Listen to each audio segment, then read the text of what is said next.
Hello bachcho, so let's see this question. The question says, given below are some functions of x and t to represent the displacement of an elastic wave. State which of these represents a traveling wave, a stationary wave or none at all. तो अगर हम इसका first A part देखें which says y equals to 2 cos 3x sin 10t, तो सबसे पहले बच्चों अगर हम देखें जो हमारी एक स्टेशनरी वेव होती है, if we have a stationary wave, तो उसकी जो हमारी इक्वेशन होती है, जनरल इक्वेशन, वो होती है a sin kx cos omega t, और हम ये भी लिख सकते हैं a sin omega t cos kx।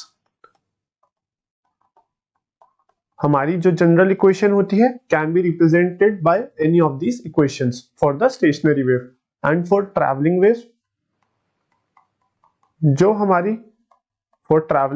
हमारी स्टैंडर्ड इक्वेशन होती है that is a sin kx minus omega t plus phi और a cos kx minus omega t plus phi, और ये हमारी स्टैंडर्ड इक्वेशंस होती है for the travelling wave. So in the A part the function is given y equals to 2 cos 3x sin 10t।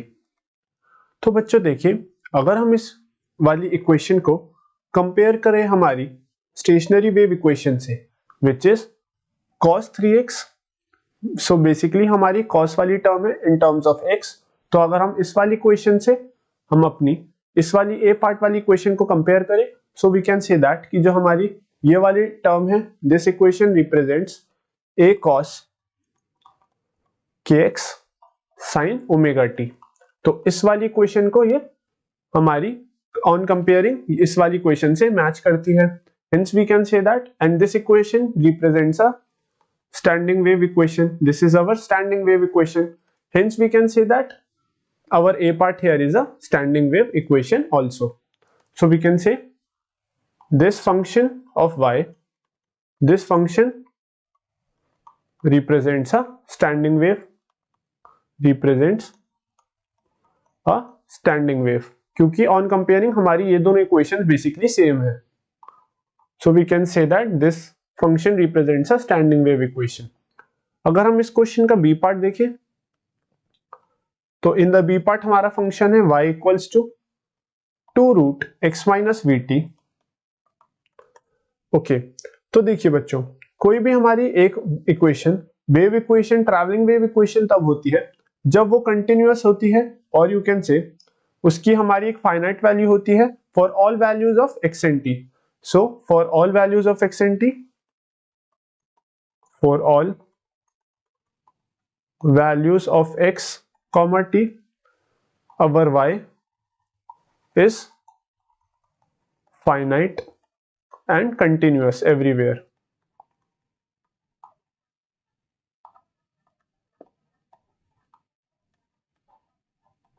So देखिए, अगर हम x की जगह x की वैल्यू हम इंफिनिटी पुट करें एंड t की वैल्यू भी हम इंफिनिटी पुट करें, तो जो हमारी y की इक्वेशन बनेगी वो बनेगी 2 root infinity minus v infinity, hence we can say that y will be equal to infinity.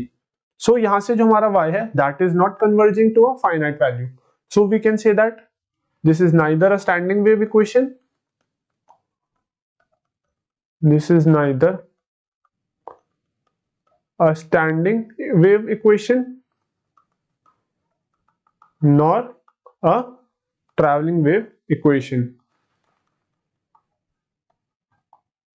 Travelling wave equation.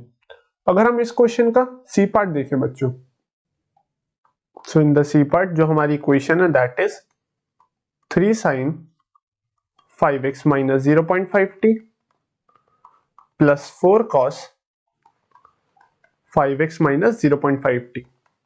अगर बच्चों हम देखें तो हम इस इक्वेशन को रिप्रेजेंट कर सकते हैं by the equation of a travelling wave which is y equals to am sin theta plus phi, where phi here is the phase angle, and our theta here is the value which is 5x minus 0.5t. 0.5t। Basically अगर हम cos 5x minus 0.5t को हम लिख सकते हैं sin 5x minus 0.5t plus π/2।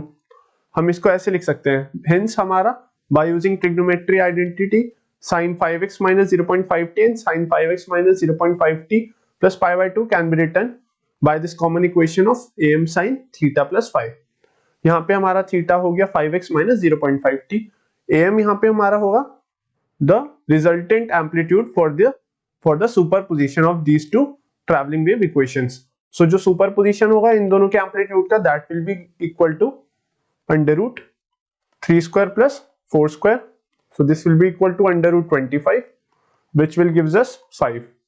तो यहाँ पे हमारा एम्पलीट्यूड आ गया 5 एंड हमारी इक्वेशन जो बनेगी, and basically 5 here will be equal to tan inverse 4/3। Right बच्चों, यहाँ पे हमारा 5 आ जाएगा tan inverse 4/3 एंड एम्पलीट्यूड है 5। सो बेसिकली इक्वेशन हमारी बनेगी that will become y equals to 5 sin 5x minus 0.5t plus tan inverse 4/3। तो हमारी इक्वेशन बनेगी कुछ इस तरह से। And if we see this equation represents a equation of a traveling wave, so we can say that our C part here is hence we can say that this equation represents traveling wave। So the C part here is a traveling wave equation, represents traveling wave। अगर बच्चों lastly हम D part देखें which says y equals to cos x sin t plus cos 2x sin 2t। तो देखिए बच्चों, अगर हम इस फंक्शन को देखें तो इस फंक्शन में this part of this function and this part represents a standing wave equation on its own। So we can say that superposition of these two standing wave equation represents a standing wave equation। So we can say that this function represents a standing wave equation because जो हमारा superposition of these two standing waves will form a standing wave।